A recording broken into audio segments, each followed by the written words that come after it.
जय हिंद दोस्तों। समसमाय की क्रॉनिकल दिसंबर 2020 लेकर आज फिर आपके सामने उपस्थित हुए हैं। और जैसा कि आप जानते हैं कि आपका ROARO का मेंस एग्ज़ाम होने वाला है। इसके लिए जितनी भी क्रॉनिकल मैगज़ीन है जो नहीं अपलोड कर पाए हैं वो सारी की सारी बना के वीडियो आपको अपलोड कर देंगे आपके लिए, और इसकी PDF फाइल भी आपको अवेलेबल हो जाएगी ताकि आप अच्छे तरीके से एग्ज़ाम दे पाएँ। क्योंकि पिछली जब UPPSC प्री एग्ज़ाम हुआ या RO का प्री एग्ज़ाम हुआ तो उसमें मैं नहीं कर पाया और काफ़ी नुकसान हुआ, काफ़ी लोगों को सहायता नहीं पहुंच पाई। तो इसको मद्देनज़र रखते हुए मैं सारी की सारी वीडियो अपलोड कर दूंगा और आप उससे लाभ उठा सकते हैं। तो आइए देखते हैं आज का हमारा समसमाय की क्रॉनिकल दिसंबर 2020 का ये अंक। पहला सेगमेंट हमारा आर्थिकी का है और इसमें बता रहे हैं कि गरीबी और साझा समृद्धि रिपोर्ट आई है विश्व बैंक के द्वारा। विश्व बैंक ने ये रिपोर्ट जारी की है, गरीबी और साझा समृद्धि रिपोर्ट 2020। इसमें बता रहे हैं कि कोविड-19 महामारी के कारण 88 से लेकर 115 मिलियन लोग इसकी गरीबी की ओर जा सकते हैं। 88 से लेकर 115 मिलियन लोग। दूसरा हमारा जो है विश्व आर्थिक परिदृश्य है। विश्व आर्थिक परिदृश्य यानी कि वर्ल्ड इकोनॉमिक प्रोस्पेक्टस है और ये IMF के द्वारा जारी किया जाता है। IMF इस रिपोर्ट को जारी करता है। इसमें बताया गया है कि वैश्विक वृद्धि दर जो है ग्लोबली वो -4.4 होगी। इंडिया की देखें तो -10.3 होगी और इसी के साथ ब्राज़ील की भी है और रशिया की भी है। चाइना में ख़ास बात यह है कि इसकी वृद्धि दर माइनस में ना होकर प्लस में है। कितनी है? 1.9% इसकी ग्रोथ होगी 2020 में चाइना की। तो चाइना केवल प्लस में, हमारे आसपास बाकी सारे के सारे रशिया हो या कोई भी देश हो उनकी सबकी माइनस में जा रही है। ग्लोबली 4.4 जा रही है माइनस में और भारत की 10.3 जा रही है माइनस में। नेक्स्ट हमारा है आयुष्मान सहकार योजना। ये सहकारी समितियों द्वारा स्वास्थ्य क्षेत्र में सुधार के लिए लाई गई है। स्वास्थ्य क्षेत्र हमारा जो हेल्थ सेक्टर है इसमें सुधार के लिए ये आयुष्मान सहकार योजना, क्या नाम है? आयुष्मान सहकार योजना। सहकारी इस वजह से लगा है क्योंकि यह सहकारी समितियों के द्वारा चलाई जाएगी, इस वजह से सहकार शब्द जोड़ा गया है। राष्ट्रीय सहकारी विकास निगम यानी कि NCDC सहकारी समितियों को 10,000 करोड़ तक ऋण उपलब्ध कराएगी। इसमें क्या होगा? कुछ खास नहीं होगा। जो NCDC है इसके माध्यम से सहकारी समितियों को 10,000 करोड़ तक के आवधिक ऋण उपलब्ध कराए जाएंगे ताकि ये सहकारी समितियां स्वास्थ्य क्षेत्र में अपना योगदान कर सकें। नेक्स्ट हमारा है वर्ष 2100 तक भारत में सबसे अधिक कार्यशील आबादी होगी। यह लैंसेट की रिपोर्ट है। किसकी? लैंसेट की रिपोर्ट आई है और वो कह रहा है कि वर्ष 2100 तक भारत में सबसे ज़्यादा कार्यशील आबादी मतलब काम करने वाली जनसंख्या पॉपुलेशन होगी। ओके। औद्योगिक कामगारों के लिए उपभोक्ता मूल्य सूचकांक की नई श्रृंखला आई है। किसके लिए? औद्योगिक कामगारों के लिए उपभोक्ता मूल्य सूचकांक की नई श्रृंखला आई है। और इसमें ख़ास बात यह है कि आधार वर्ष को 2016 लिया गया है। 2016 आधार वर्ष को लिया गया। जो नई श्रृंखला आई है उपभोक्ता मूल्य सूचकांक की, उसमें आधार वर्ष को 2016 लिया गया है। अरुणाचल प्रदेश के लिए ESI यानी कि कर्मचारी राज्य बीमा कवर का विस्तार किया गया है। कहाँ तक के लिए? अरुणाचल प्रदेश तक के लिए। नेक्स्ट हमारा है अटल सुरंग। ये दुनिया की सबसे लंबी राजमार्ग सुरंग है। कौन सी? राजमार्ग। सबसे लंबी खाली नहीं, राजमार्ग सुरंग। सबसे लंबी राजमार्ग सुरंग का उद्घाटन हुआ है और ये बहुत ही इम्पोर्टेंट है आपके लिए। ये मनाली से लाहौल स्पीति को जोड़ती है। कुल्लू मनाली आप जानते होंगे, ये अपना हिमाचल प्रदेश में पड़ती है। लाहौल स्पीति भी हिमाचल प्रदेश में पड़ती है। ठीक है। ये कुल्लू घाटी को लाहौल स्पीति घाटी से जोड़ती है। लंबाई इसकी देखें क्योंकि कई बार पीछे में लंबाई ज़्यादा पूछता है। पुल की लंबाई या सुरंग की लंबाई या कोई अगर हाईवे बनाया जाता है तो उसकी लंबाई पूछते हैं, एक्सप्रेस वे वगैरह। तो 9.02 किलोमीटर है इसकी लंबाई। 9.02 किलोमीटर है और ये पीर पीर पंजाल पर्वतमाला में स्थित है। नेक्स्ट हमारा है बेंगलोर रोज़। बेंगलोर रोज़, ये रोज़ नहीं है, कुछ और है। बेंगलोर रोज़ और कृष्णापुरम प्याज, ये क्या, दोनों प्याज की किस्में हैं, वैरायटी हैं। क्या है? बेंगलोर रोज़ और कृष्णापुरम प्याज के निर्यात की अनुमति दे दी। आपने देखा होगा आलू, प्याज, टमाटर के दाम में बहुत ज़्यादा बढ़ोतरी हो गई थी। लोगों के खाने की थाली से ये लोग गायब हो गए थे, लेकिन इसके लिए भारत सरकार ने प्याज के निर्यात पर रोक लगा दी थी। तो बेंगलोर रोज़ तथा कृष्णापुरम प्याज के निर्यात की अनुमति दे दी गई। ये खास किस्म का प्याज होता है, इसमें तीखापन ज़्यादा होता है, इसका कलर पिंक कलर का होता है। तो ये अपने तरीके का एक अलग प्याज है और इसको जीआई टैग भी मिला है। स्वच्छता साक्षरता अभियान नाबार्ड के द्वारा ग्रामीण आबादी व्यवहार परिवर्तन, ये अभियान है। ग्रामीण आबादी में व्यवहार में परिवर्तन आए, इसके लिए ये चलाया गया स्वच्छता साक्षरता अभियान। ये नाबार्ड के द्वारा चलाया गया है। खास बात ये है कि आपको याद रखना है, नाबार्ड के द्वारा चलाया गया। ग्रामीण आबादी जो हमारी रूरल हमारी आबादी है, पॉपुलेशन है, उसके व्यवहार में बिहेवियरल चेंज लाना है हमें। घरेलू शौचालयों के निर्माण हेतु ऋण सुविधा प्रदान की जाएगी। इसमें क्या होगा, और एक और चीज़ की जाएगी, घरेलू जो शौचालय हैं, टॉयलेट्स हैं, इनके निर्माण के लिए नाबार्ड जो है ऋण सुविधा देगा। बांध पुनर्वास और सुधार योजना का दूसरा व तीसरा चरण स्टार्ट हो गया। बांध पुनर्वास और सुधार योजना हमारे यहाँ चल रही है। इसका पहला चरण स्टार्ट हो चुका था और दूसरा और तीसरा चरण इसका चालू होगा। परियोजना की लागत 10,211 करोड़ होगी, 10,211 करोड़ होगी और अवधि इसकी 10 वर्ष होगी। ये आपको याद रखने की ज़रूरत है।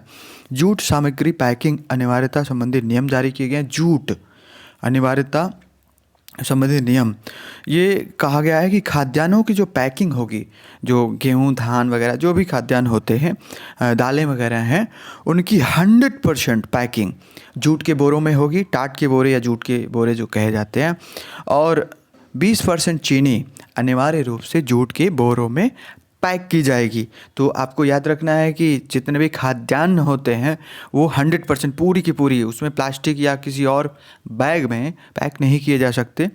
चीनी की केवल 20%, बाकी आप 80% किसी और में कर सकते हैं। ये राष्ट्रीय घटनाक्रम देख लेते हैं। स्टार्स प्रोजेक्ट चलाया गया है।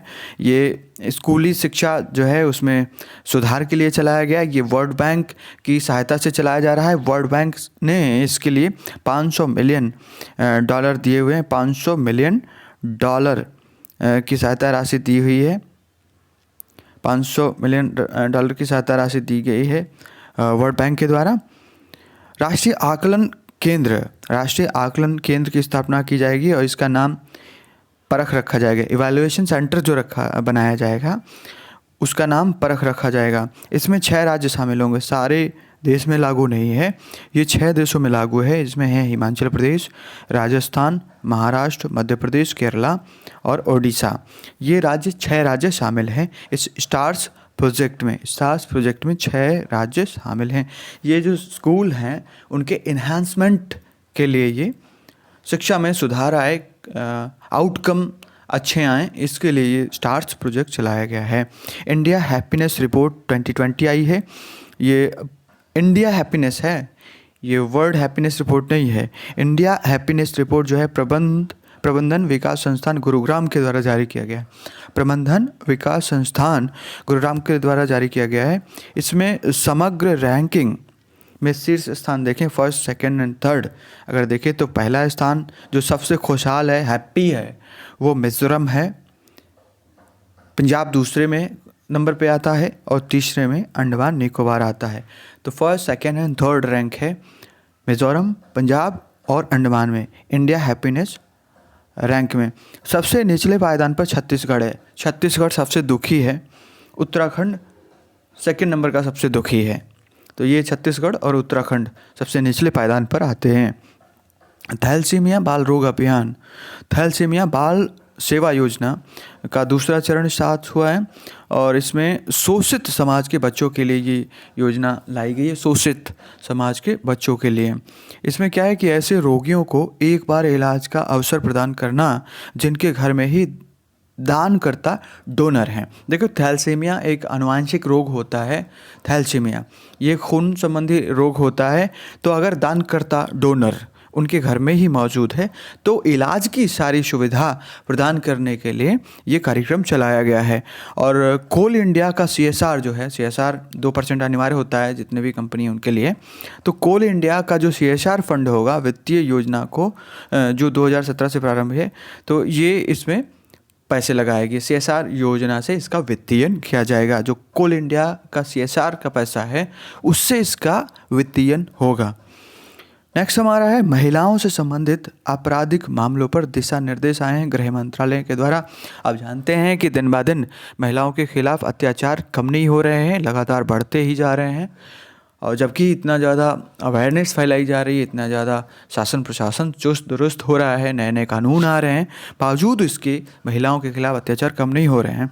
तो एक रिपोर्ट आई है, गृह मंत्रालय की रिपोर्ट है। देखें, घटना की रिपोर्टिंग के 2 महीने के भीतर बलात्कार के मामलों की जाँच करना अनिवार्य है। देखो, अब ये कर दिया कि अगर किसी महिला का बलात्कार होता है तो रिपोर्टिंग के, जैसे ही रिपोर्टिंग होती है इसके 2 महीने के, विदिन 2 मंथ्स इसकी जांच यानी कि इन्वेस्टिगेशन, पुलिस के द्वारा इन्वेस्टिगेशन करना अनिवार्य हो गया विदिन 2 मंथ, 2 महीने के भीतर। मृतक द्वारा लिखित या मौखिक बयान जांच में प्रासंगिक तथ्य होंगी।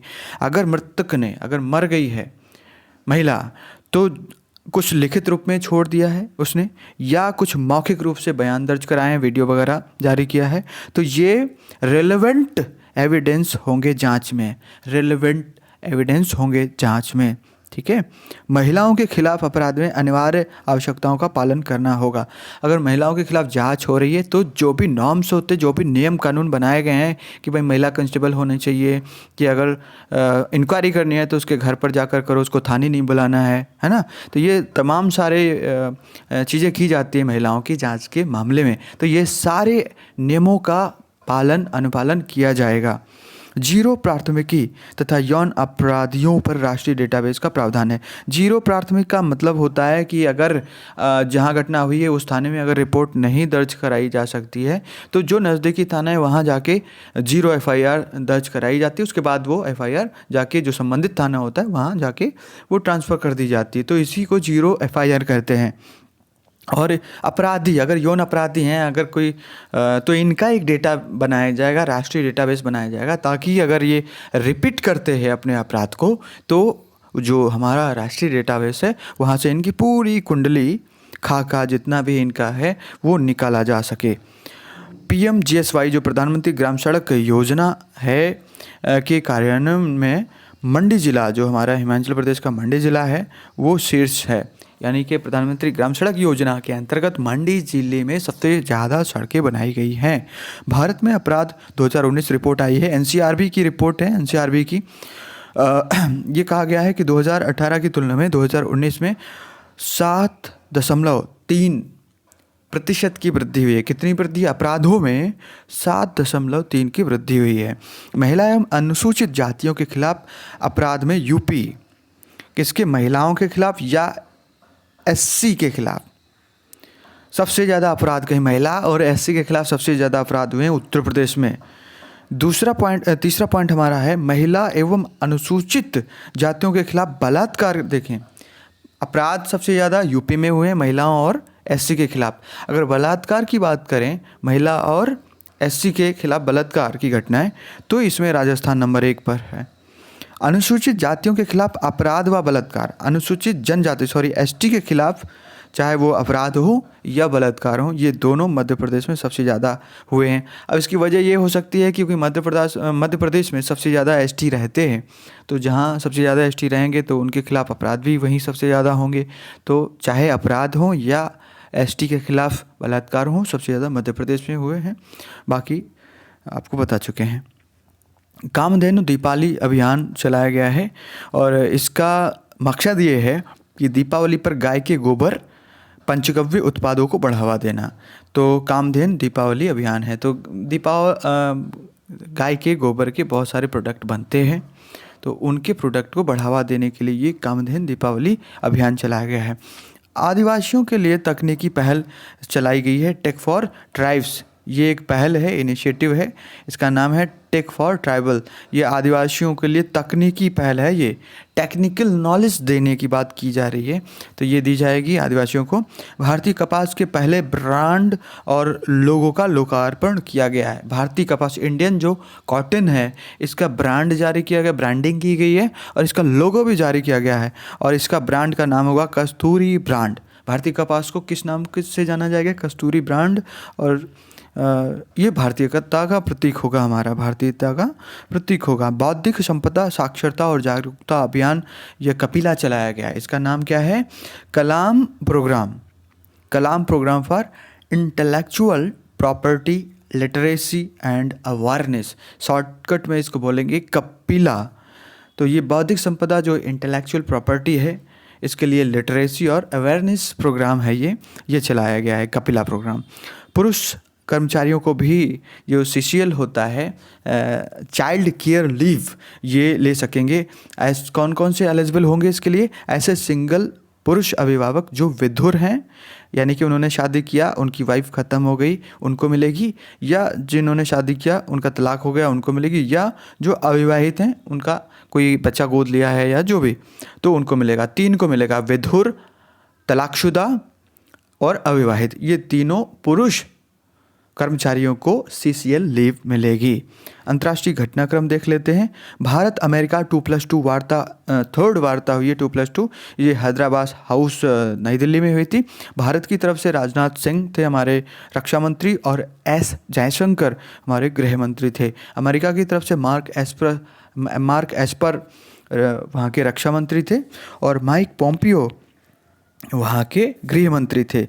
और यहाँ पे 20 ये समझौता हुआ है, उस पर हस्ताक्षर हुए। Basic exchange and cooperation agreement on geospatial cooperation, basic exchange and cooperation agreement on geospatial cooperation समझौते पर हस्ताक्षर हुए हैं। वैश्विक भुखमरी सूचकांक जो है, भुखमरी सूचकांक हंगर इंडेक्स, ये जारी किया गया है, और भारत 94th प्लेस है। भारत गंभीर भूख की श्रेणी में है। किस में है? गंभीर भूख की श्रेणी में आता है। 94वां स्थान है भारत का, 94वां स्थान है भारत का। और 2019 में देखें तो 102 था, 2018 में देखें तो 103 था, तो ये इसका थोड़ा सा सही हो रहा है। पड़ोसी देश देखें तो 64 है, श्रीलंका का, नेपाल का 73 है, म्यांमार का 78 है, इंडोनेशिया का 70 है, तो ये सब दिए गए हैं। बांग्लादेश की भी स्थिति हमसे सही है, पाकिस्तान की भी स्थिति हमसे सही है। भारत 35 वर्ष के बाद आईएलओ के शासी परिषद का अध्यक्ष बना है। जो आईएलओ है, आईएलओ इंटरनेशनल लेबर ऑर्गेनाइजेशन, उसका जो शासी परिषद है, यानी कि गवर्निंग काउंसिल है, उसका अध्यक्ष बन गया है भारत बन गया है। असमानता घटाने की प्रतिबद्धता सूचकांक 2020 जारी किया गया है। शीर्ष देश नॉर्वे है और भारत का स्थान 129वां है। नारगोने कराबाख एक क्षेत्र है, यहाँ पर संघर्ष जारी है, रूस की मध्यस्थता से ये हुआ है। अजरबैजान और आर्मेनिया के बीच ये लड़ाई चल रही है, और रूस के द्वारा इसकी मध्यस्थता की गई है। भारत द्वारा म्यांमार को सिंधुवीर पनडुब्बी दी गई है। भारत डेनमार्क हरित रणनीति साझेदारी की वर्चुअल बैठक में निर्णय लिए गए हैं। भारत और डेनमार्क की हरित रणनीतिक साझेदारी बैठक हुई है। किसके बीच? भारत और डेनमार्क के बीच। कोवाक्स ये पहल है, चीन भी शामिल हो गया है। कोवाक्स पहल में चीन भी शामिल हो गया है। यह कोविड-19 वैक्सीन की पहल है। कोवाक्स क्या है? कोविड-19 वैक्सीन की पहल है। पाकिस्तान यूएनएचआरसी का पुनः सदस्य निर्वाचित हो गया है। जो United nation human right commission है, उसका पाकिस्तान फिर से सदस्य बन गया है।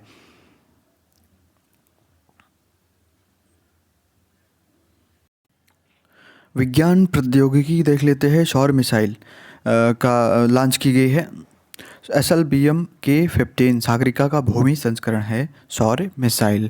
INS कावारत्ती नौसेना बेड़े में शामिल की गई है और ये प्रोजेक्ट जो 28 चल रहा था कोमोर्ता क्लास का, उसके उसके अंतर्गत निर्मित हुई है। ये राडार से बच निकलने वाली पनडुब्बी रोधी युद्धपोत है। SS Kalpana Chawla cargo अंतरिक्षयान launch किया गया है नासा के द्वारा। SS कल्पना चावला ये भारतीय मूल की थी। डॉल्फिन जल सफारी योजना उत्तर प्रदेश, बिहार व पश्चिम बंगाल में चलाई जा रही है। 3 राज्यों में है, उत्तर प्रदेश, बिहार और पश्चिम बंगाल में डॉल्फिन जलज सफारी।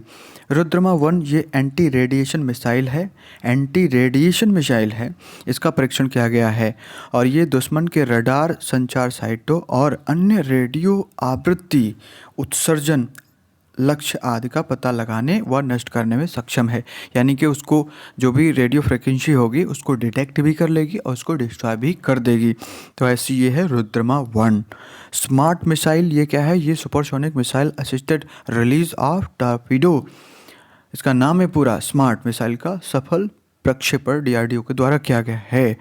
ट्यूबरियल लार ग्रंथियों की खोज की गई है। 3 तरीके की लार ग्रंथियाँ सलाइवा ग्लैंड्स होती है हमारे मुंह में, लेकिन ये चौथे टाइप की लार ग्रंथियाँ की खोज अभी हाल ही में हुई है और इसको खोजने वाले हैं नीदरलैंड के शोधकर्ता। भारत की पहली हाइड्रोजन ईंधन सेल प्रोटोटाइप कार बनाई गई है। पहली हाइड्रोजन ईंधन सेल, कौन सा? हाइड्रोजन ईंधन सेल प्रोटोटाइप कार CSIR व KPIT के द्वारा निर्मित की गई है और इसमें टेक्नोलॉजी जो यूज की गई है वो है low temperature proton exchange membrane, जो कि 65 से 75 डिग्री सेल्सियस पर संचालित होती है। Low temperature proton exchange membrane technology use की गई है हाइड्रोजन ईंधन सेल में। भारतीय हिमालयी क्षेत्र में हींग की खेती शुरू की गई है। देखें, अभी हाल ही में बहुत ज़्यादा UPPSC में हींग पर लेकर काफ़ी क्वेश्चन आए थे। अभी हाल ही में पूछा गया था, UPPSC में पूछा गया था, प्री में पूछा गया था कि हींग पौधे के किस भाग से प्राप्त होती है, या पौधे से कौन सी चीज़ प्राप्त होती है। तो हींग प्राप्त होती है और जड़ से प्राप्त होती है। तो इसकी खेती की जाएगी, ये पालमपुर में होगी, ISBT पालमपुर के द्वारा की जाएगी। लाहौल घाटी में होगी और गांव का नाम है क्वारिंग गांव है। क्वारिंग गांव में होगी हींग की खेती। एक्वापॉनिक्स एक नई तकनीक है जो मछली पालन और जो हमारे पौधे होते हैं इनको साथ साथ उगाया जाता है। मछली भी पाली जाती है और पौधे भी उगाए जाते हैं। तो साथ साथ है, मछली से पौधे लाभान्वित होते हैं और पौधे से मछली लाभान्वित होती हैं। तो ये गुरु अंगद देव पशु चिकित्सा एवं पशु विज्ञान विश्वविद्यालय लुधियाना है, वहाँ पर एक प्रायोगिक तौर पर ये सुविधा बनाई गई है। ब्रेथ प्रिंट क्या है? ये बायोमार्कर है। क्या है? बायोमार्कर है जो सांस में पाए जाने वाले हेलिकोबैक्टर पाइलोरी बैक्टीरिया का शीघ्र पता लगा लेंगे। विजन ज्योति ये एक कार्यक्रम है जिसमें 9 से 12वीं तक के जो मेधावी छात्र है वो शामिल हो सकते हैं। इसमें छात्रवृत्ति भी दी जाएगी, वैज्ञानिक संस्थानों का दौरा भी कराया जाएगा, विज्ञान शिविर भी आयोजित किए जाएंगे और व्याख्यान, कैरियर परामर्श वगैरह भी होगा। कैरियर काउंसलिंग होगी, लेक्चर होंगे, टूर भी होगा, बहुत सारी चीज़ें होंगी। एंगेज विद साइंस एक प्रोग्राम चलाया गया है। इसमें क्या है कि डिजिटल उपकरणों यानी कि डिजिटल इंस्ट्रूमेंट के थ्रू साइंस और टेक आधारित सामग्री का उपयोग कर सकेंगे। जो एंगेज विद साइंस है उसमें साइंस टेक जो सामग्री है, मटेरियल है, उसका यूज कर पाएंगे हम। गेहूं की नई किस्म है MACS 6478, ये अगरकर इंस्टीट्यूट पुणे के द्वारा ईजाद की गई है और इसकी मैच्योरिटी पीरियड जो है, परिपक्वता अवधि, वो 110 दिन है और रतुआ रोग के लिए प्रतिरोधी है, यानी कि रतुआ रोग नहीं लगेगा। दूसरे सबसे बड़ी बात है कि ये न्यूट्रिशनल वैल्यू इसकी बहुत ज़्यादा है, यानी कि प्रोटीन, जिंक और आयरन से भरपूर है। राजकरण रॉय जो हैं भारतीय बैंक के अध्यक्ष बनाए गए, भारतीय बैंक संघ के अध्यक्ष बनाए गए हैं। राज्य समाचार देखें तो उत्तर प्रदेश से देखें तो प्रत्येक थाने में स्थापित होगा महिला हेल्प डेस्क। जम्मू कश्मीर से देखें तो वनारोपण की मियावाकी पद्धति शुरू की जाएगी। मियावाकी पद्धति ये हमारे जापान की पद्धति है जो कम समय में सघन वनों को उपजाने की नई तकनीक है, बिल्कुल नई तकनीक है। यानी कि वनों को बढ़ाना है, अगर वनों को बढ़ाना है जल्दी समय में, तो ये मियावाकी तकनीक बहुत ही फ़ायदेमंद है, बहुत ही मुफीद है। गुजरात से देखें तो किसान सूर्योदय योजना चलाई जा रही है। इसमें 16 घंटे बिजली की आपूर्ति सुनिश्चित की जाएगी। गोवा देखें तो गोवा हर घर जल वाला पहला राज्य बन गया है। यानी 2024 तक हमें सभी घरों को जल पहुंचाना है। तो ऐसे ये टारगेट गोवा ने अभी से अचीव कर लिया है। हरियाणा देखें तो एनीमिया मुक्त भारत सूचकांक जो जारी किया गया उसमें हरियाणा नंबर 1 पे है। एनीमिया से मुक्त होने वाले जो इंडेक्स जारी किया गया है उसमें हरियाणा नंबर 1 पर है। केरला देखें तो सार्वजनिक शिक्षा को डिजिटल करने वाला पहला राज्य बन गया है, डिजिटल करने वाला। दिल्ली देखें तो युद्ध प्रदूषण के विरुद्ध अभियान चलाया गया है। वॉर अगेंस्ट पोल्यूशन अभियान कैंपेन चल रहा है क्योंकि वहाँ पोल्यूशन बहुत ज़्यादा होता है।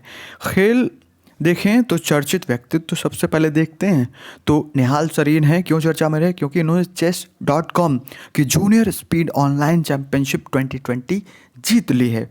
निहाल सरीन। शिखर धवन देखें तो IPL में लगातार 2 शतक लगाने वाले पहले खिलाड़ी बन गए हैं। एलिसा हेली, ये ऑस्ट्रेलिया के हैं। एलिसा हेली इन्होंने T20 अंतर्राष्ट्रीय क्रिकेट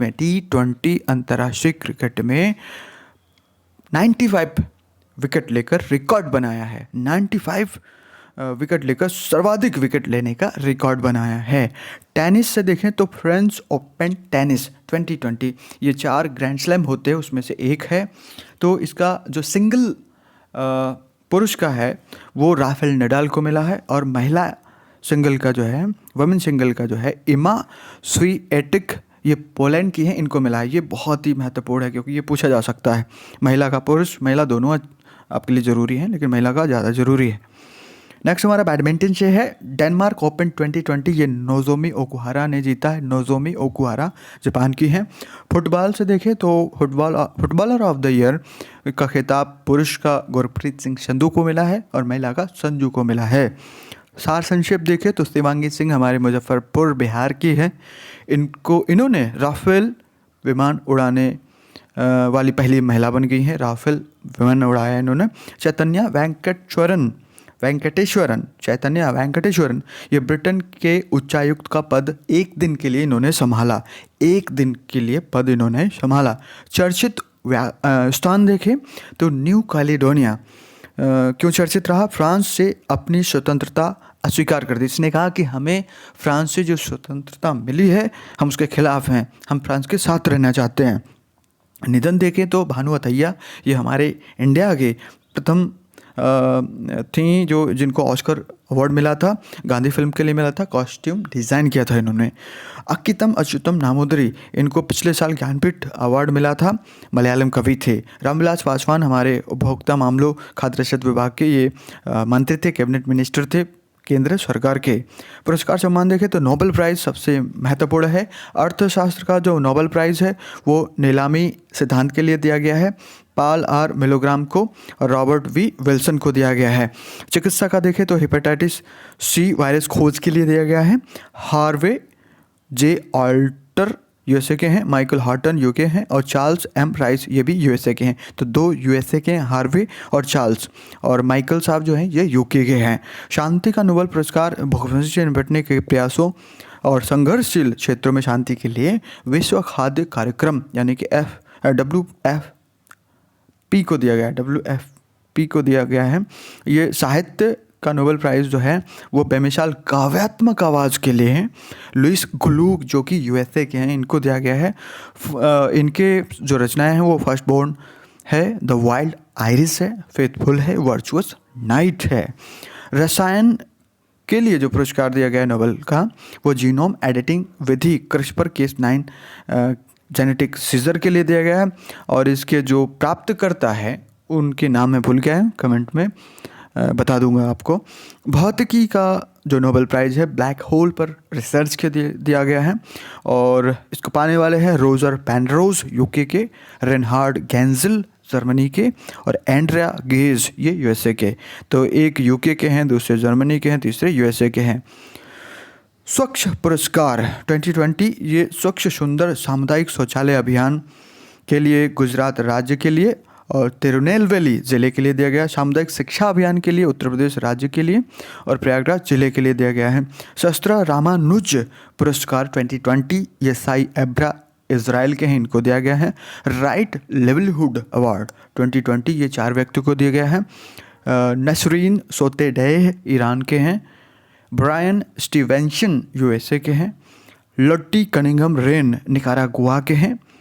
एलिस बलियात्स्की व एंजियो वियासना, ये दोनों को संयुक्त रूप से एलिस बलियात्स्की व एंजियो वियात्सना, ये दोनों बेलारूस के हैं, इनको भी दिया गया। 4 लोगों को दिया गया है। सेंड्रा नीस लाइफ टाइम अचीवमेंट अवार्ड ये हरीश कोटेचा को दिया गया। हरीश कोटेचा अभियान सम्मेलन देखिए तो सामाजिक सशक्तिकरण के लिए उत्तरदायी एआई सम्मेलन, जिसको हम कहते हैं RAISE 2020 responsible AI for social empowerment, ये हुआ है।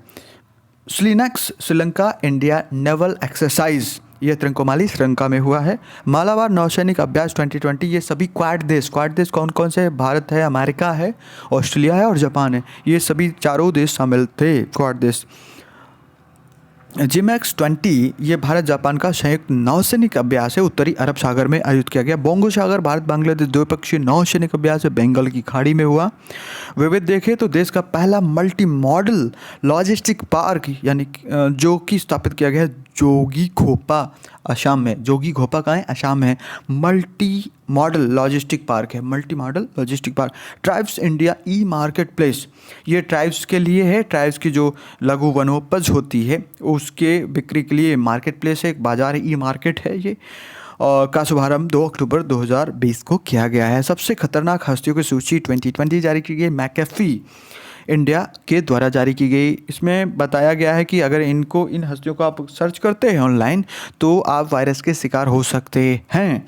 नंबर 1 पर क्रिस्टियानो रोनाल्डो है, और दूसरा तब्बू है, तीसरा तापसी पन्नू है, और चौथा अनुष्का शर्मा, और 5वां सोनाक्षी सिन्हा है। टाइम्स मैगजीन 100 शक्तिशाली व्यक्तियों की सूची जारी की गई है 2020, और इसमें अलग अलग श्रेणी बनाई गई हैं। तो लीडर्स श्रेणी में हमारे यहाँ के 2 लोग हैं, नरेंद्र मोदी और कमला हैरिस वहाँ की उपराष्ट्रपति चुनी गई है यूएसए की, और भारतीय मूल के हैं। पिता इनके जमैका के थे, माता इनकी तमिलनाडु की थी। टाइटन श्रेणी में एक है सुंदर पिचाई, आर्टिस्ट श्रेणी में आयुष्मान खुराना है, और पायनियर श्रेणी में रविंद्र गुप्ता है। आइकॉन श्रेणी में बिल्किस बानो, जो दिल्ली में जो शाहीन बाग के प्रदर्शन हो रहे थे उसमें जो बूढ़ी दादी थी वो, और अभी किसान आंदोलन में भी उनका नाम चर्चा में आया है, तो इनको शामिल किया गया है टाइम मैगजीन की 100 शक्तिशाली व्यक्तियों की सूची में, आइकॉन श्रेणी में बिल्किस बानो को। तो इसी के साथ ही हमारा अंक समाप्त होता है। उम्मीद करते हैं आपको पसंद आएगा। अगर हमारे वीडियो पसंद आते हैं आपको तो लाइक कीजिए, सब्सक्राइब कीजिए और शेयर भी कीजिए। धन्यवाद।